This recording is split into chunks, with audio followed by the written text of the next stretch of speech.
हाँ, आप सभी को नमस्कार। स्वागत है आप सभी का। वीडियो को शुरू करने से पहले एक छोटी सी रिक्वेस्ट हम आपसे करना चाहेंगे कि अगर अभी तक आपने हमारे इस चैनल को सब्सक्राइब नहीं किया है तो इस चैनल को आप सब्सक्राइब ज़रूर कर लें। अब बिना देरी किए शुरुआत करते हैं आज मनोविज्ञान की। आज का ये वीडियो मनोविज्ञान की परिभाषाओं को लेकर आपके सामने प्रस्तुत किया जा रहा है, क्योंकि साइकोलॉजी की जो डेफिनेशंस होती हैं उन्हें याद करने में बहुत परेशानी विद्यार्थियों को होती है। तो आप इन परिभाषाओं को किस तरह से याद कर सकते हैं। परिभाषाओं को देखने से पहले थोड़ा मनोविज्ञान के विषय में आपको जानना ज़रूरी है। जैसे कि मनोविज्ञान की उत्पत्ति दर्शन शास्त्र से हुई है, ये आपको पता होना चाहिए। आपसे पेपर वाला पूछेगा कि मनोविज्ञान की उत्पत्ति किस से हुई है, तो सीधा जवाब होता है दर्शन शास्त्र या फिलोसफी से मनोविज्ञान की उत्पत्ति हुई है। या हम यूं भी कह सकते हैं कि मनोविज्ञान की जननी दर्शन शास्त्र को कहा जाता है। इसके बाद अगर मनोविज्ञान, जिसे अंग्रेजी में साइकोलॉजी कहते हैं, अगर इसे तोड़ दिया जाए तो साइकोलॉजी ग्रीक भाषा के दो शब्दों साइके जमा लोगस से मिलकर बना है। साइके का अर्थ होता है आत्मा और लोगस का अर्थ होता है अध्ययन करना। कहने का मतलब ये है कि साइकोलॉजी का अर्थ होता है आत्मा का अध्ययन करना। सबसे पहले मनोविज्ञान को इसी रूप में परिभाषित किया गया था कि मनोविज्ञान आत्मा का विज्ञान है। और ऐसा कहने वाले पहले व्यक्ति अरस्तु थे। अरस्तु ने सबसे पहले कहा था कि मनोविज्ञान आत्मा से संबंधित विज्ञान है या मनोविज्ञान में आत्मा का अध्ययन किया जाता है। आत्मा का स्वरूप और प्रकृति अधिक स्पष्ट न होने के कारण मनोविज्ञान के साथ आत्मा अधिक समय तक नहीं जुड़ी रही और मनोविज्ञान के साथ मन को जोड़ा गया। फिर ये कहा गया कि मनोविज्ञान मन से संबंधित विज्ञान है, लेकिन मन के साथ भी मनोविज्ञान अधिक समय तक नहीं जुड़ा रहा और उसके बाद चेतना से संबंधित विज्ञान को मनोविज्ञान कहा गया। तो मनोविज्ञान को सबसे पहले आत्मा से संबंधित विज्ञान, फिर आत्मा का तिरस्कार करके मन से संबंधित विज्ञान कहा गया और फिर मन का तिरस्कार करके चेतना से संबंधित विज्ञान को मनोविज्ञान कहा गया। चेतना के साथ भी मनोविज्ञान अधिक समय तक नहीं जुड़ा रहा। उसके बाद मनोविज्ञान को व्यवहार से संबंधित विज्ञान कहा गया और आज वर्तमान समय में भी मनोविज्ञान सीधे सीधे व्यवहार से जुड़ा हुआ है। शारीरिक शिक्षा से जुड़े हुए विद्यार्थियों को मनोविज्ञान की परिभाषाएं याद करने में बहुत ज़्यादा परेशानी होती हैं और ये ऐसे सवाल होते हैं कि अगर इन परिभाषाओं को आप ठीक कर ले जाते हैं तो आप मेरिट लिस्ट में टॉप भी कर सकते हैं, सिलेक्शन लिस्ट में आपका नंबर आ सकता है। लेकिन अगर इस तरह के सवाल आप गलत करते हैं तो ये आपको सिलेक्शन से बाहर करने के लिए जिम्मेवार होते हैं। तो आइए देखते हैं कि इन मनोविज्ञान की परिभाषाओं को पेपर में आप बिना याद किए भी किस तरह से ठीक कर सकते हैं। ये आप इसका स्क्रीनशॉट भी ले सकते हैं और अपने आप पास में लिख कर भी रख सकते हैं। देखो, क्रो एंड क्रो की परिभाषा में ह्यूमन दो बार आता है तो लिखा है डबल ह्यूमन। जहाँ दो बार ह्यूमन मिल जाए तो सीधी परिभाषा क्रो एंड क्रो की बनती है। रोस वे, जो रोस नाम के हैं, उनकी परिभाषा में एक शब्द आता है WAY वे से पकड़ना है विल फ्रॉम। डाउन विल की जो परिभाषा है उसको फ्रॉम से पकड़ेंगे। वुडवर्थ ने जो परिभाषा दी है उसे एनवायरनमेंट शब्द से पकड़ेंगे। एमएल मन ने जो परिभाषा दी है उसे इन्वेस्टिगेशन से पकड़ेंगे। पिल्सबरी ने जो परिभाषा दी है उसे बेस्ट डेफिनेशन से पकड़ेंगे। और मैकडोगल ने जो परिभाषा दी है उसे एक्चुअल साइंस से पकड़ेंगे। तो ये वो शब्द हैं जो परिभाषाओं में आते हैं। अगर आप इसे याद रखते हैं तो इस तरह के सवालों को ठीक कर सकते हैं। दूसरी खेल मनोविज्ञान की परिभाषाएं हैं, तो इन्हें याद कैसे करेंगे। जो लूथर ने परिभाषा दी है उसको फैक्ट एंड प्रिंसिपल से पकड़ेंगे। बर्न की फिजिकल फिटनेस से पकड़ेंगे। एथलेटिक्स जिंजर की परिभाषा में आता है। और क्लार्क के इमोशनल एंड मोटिवेशनल एक्सेप्ट से खेल मनोविज्ञान की परिभाषाओं को आप आसानी से पकड़ सकते हैं। तो देखने की आवश्यकता है। Crow and Crow, double human, Roseway, will from, Woodworth environment, मन की investigation, Pillsbury best definition, McDougall actual science. और खेल मनोविज्ञान के लिए लूथर के फैक्ट एंड प्रिंसिपल, बर्न की फिजिकल फिटनेस, जिंजर की एथलेटिक्स और क्लार्क के इमोशनल एंड मोटिवेशनल एक्सेप्ट। अब देखो, देखने की आवश्यकता है कि अब तक जो बातें बताई हैं उन बातों से आप कैसे डेफिनेशन को ठीक करोगे। ये डेफिनेशन दी है, psychology is the study of human behaviour and human relationship. अब यहाँ देखो 2 बार ह्यूमन आया है। तो जो फंडा आपको बताया है उसमें ये बताया था कि क्रो एंड क्रो, 2 बार क्रो आ रहा है तो उसकी परिभाषा में 2 बार ह्यूमन आता है, human behaviour and human relationship. तो ये परिभाषा सीधी सीधी क्रो एंड क्रो के द्वारा दी गई है। कुछ विद्यार्थियों को ऐसा लग रहा होगा कि सर हिंदी में होनी चाहिए थी। उसका एक विशेष कारण है, परिभाषाओं में हिंदी के शब्द बदल सकते हैं, लेकिन इंग्लिश में जो परिभाषाएं आपको यहाँ पर मिली हैं या विभिन्न किताबों में लिखी गई हैं वो सीधे सीधे बिल्कुल सेम टू सेम बूझी जाती हैं। और इंग्लिश में इन चीज़ों को याद करना आपके लिए आसान भी होगा। इसलिए हिंदी के चक्कर में इंग्लिश से बचने की आवश्यकता नहीं है। आवश्यकता है तो चीज़ों को याद करने की। ये परिभाषा आपके सामने दी गई है कि psychology in A mental way is the clarification and explanation of behaviour. अब देखो, जो फंडा था उसमें एक शब्द हमने बताया था रोस वे। तो इसमें मेंटल के बाद वे आपको दिखाई दे रहा है, तो इसका मतलब ये है कि ये रोस के द्वारा दी गई मनोविज्ञान की परिभाषा है। दोनों शब्द एक साथ जोड़ने हैं, रोस वे। तो जहाँ आपको वे दिखाई दे सीधी सीधी, ये रोस की परिभाषा है। इसमें कुछ ज़्यादा सोचने और समझने की आवश्यकता नहीं है आपको। इस तरह से आप इस परिभाषा को आसानी के साथ पकड़ सकते हो।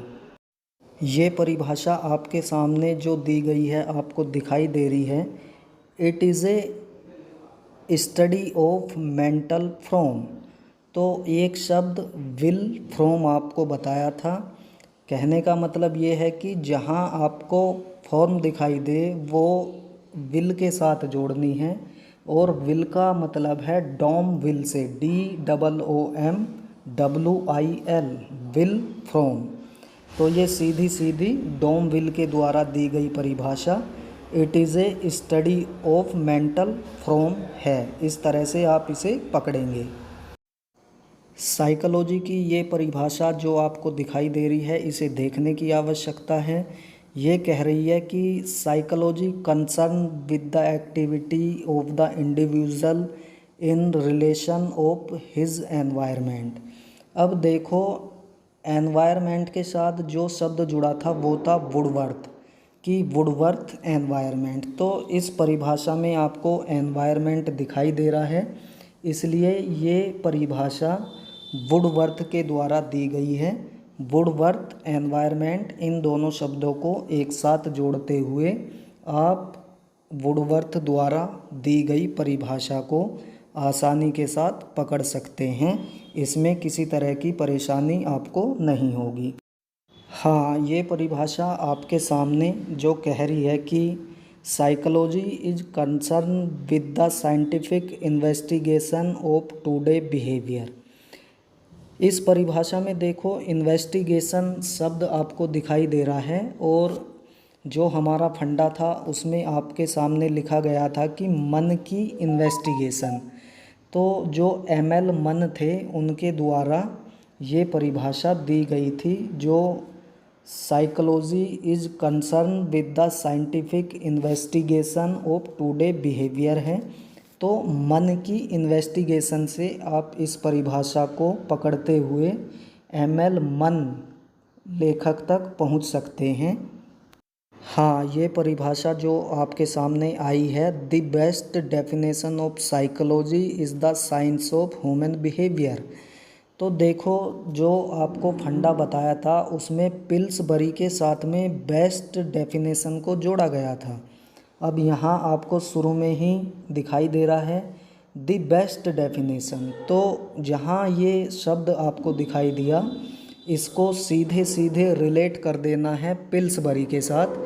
कहने का तात्पर्य ये है कि the best definition of psychology is the science of human behaviour Pillsbury के द्वारा दी गई मनोविज्ञान की परिभाषा है, और इसी तरह से आप इसको पकड़ने की कोशिश करेंगे। ये जो परिभाषा आपको स्क्रीन पर दिखाई दे रही है, psychology is the actual science of human character and behaviour. तो जो फंडा था, फंडे में एक्चुअल साइंस को मैकडूगल के साथ जोड़ा गया था।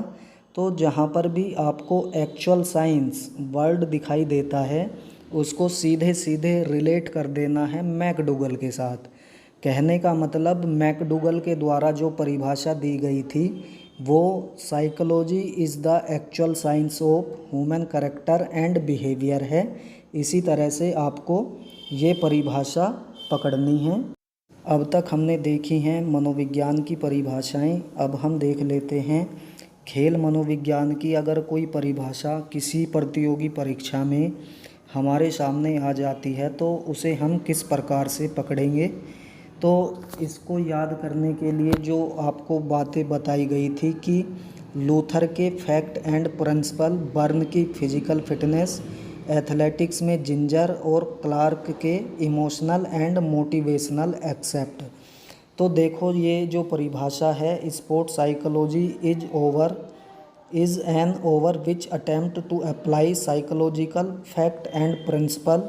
यहाँ देखने की आवश्यकता है फैक्ट एंड प्रिंसिपल, और इसके आगे लिखा है to learning performance and associated human behaviour in a whole field of sports. तो आपको बताया था कि लूथर के फैक्ट एंड प्रिंसिपल, तो जिस परिभाषा में फैक्ट एंड प्रिंसिपल आ जाते हैं उसको सीधे सीधे लूथर के साथ में जोड़ना है। कहने का मतलब ये परिभाषा जॉन लूथर के द्वारा दी गई है। इसी तरह से खेल मनोविज्ञान की इस परिभाषा को आप पेपर के दौरान आसानी से पकड़ सकते हैं। स्पोर्ट्स साइकोलॉजी की ये दूसरी परिभाषा हमारे सामने जो लिखी है, sports psychology is a branch of psychology which deal with the physical fitness of an individual through his participation in game and sports. अब देखो जो फंडा था हमारा लूथर के फैक्ट एंड प्रिंसिपल और बर्न की फिजिकल फिटनेस। तो इसमें देखो फिजिकल फिटनेस आपको दिखाई दे रहा है, और जिस परिभाषा में आपको फिजिकल फिटनेस दिखाई दे जाता है स्पोर्ट्स साइकोलॉजी की, वो सीधे सीधे आपको के.एम. बर्न के साथ जोड़नी है। तो के.एम. बर्न के फिजिकल फिटनेस, इस फिजिकल फिटनेस से इस परिभाषा को पकड़कर आप अपना सवाल का ठीक जवाब के.एम. बर्न दे सकते हैं। ये स्पोर्ट्स साइकोलॉजी की जो परिभाषा हमारे सामने है, sports psychology explore over behaviour in athletics.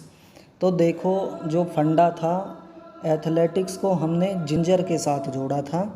तो जहाँ स्पोर्ट्स साइकोलॉजी की परिभाषा में आपको एथलेटिक्स दिखाई देता है, उसको सीधे सीधे जिंजर के साथ कनेक्ट कर आप एक निष्कर्ष तक पहुंच सकते हैं कि ये जिंजर के द्वारा दी गई परिभाषा है।